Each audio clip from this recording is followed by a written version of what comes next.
Today, I am making something simple, but not your traditional tuna salad. And so I have all the ingredients out, and I wanted to kind of go over them real quick, and then I'll get everything prepped and come back and put together at the end. But one thing I like to add is fresh dill, which I just grow outside in my little pot with my other herbs. You need a cucumber, chive or onion, either one will work, celery, red onion. I use these mini sweet peppers. Need a lemon. Of course, your Duke's mayo, always Duke's, right? And some Grey Poupon.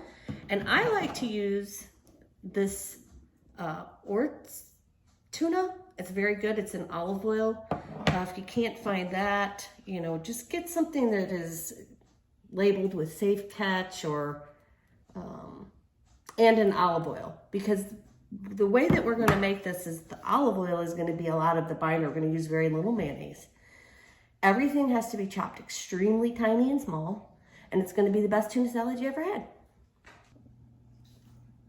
Okay, so I've chopped everything up, and you can see everything's chopped up very, very small, very, very fine. And I like it like that because when you're doing tuna fish, you don't want it to have your vegetables very big. So trying to just kind of show I'm doing like a heaping tablespoon of the peppers, a giant heaping tablespoon of the cucumber.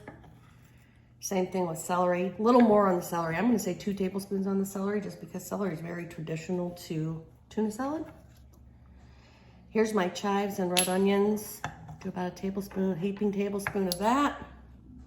And you can always add, like if you like onions, put more onions. If you love cucumbers, add more cucumbers. It's not a precise thing, but I want to try to be, so you can kind of tell how much I'm putting in. And then we have about a tablespoon of dill. And take a lemon. And squeeze the whole half a lemon in there. And I thought I had gotten all the seeds out, but apparently there was another one in there.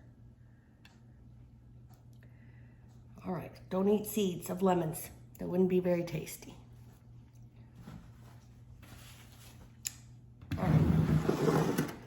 Then you're gonna take about a tablespoon of mayonnaise, 1 heaping tablespoon of mayo.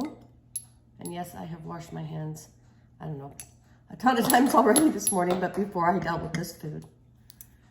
And 1 teaspoon of Dijon mustard. I like the Dijon because it's a spicier and I like spice. Now, we used the 2 cans of tuna in the olive oil.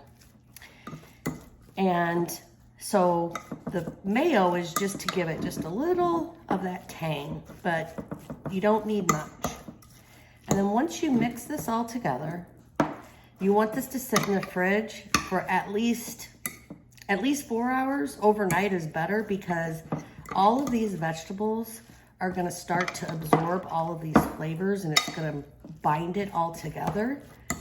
And then when you eat it, it'll just taste better. It tastes like spaghetti. It's better the next day, right?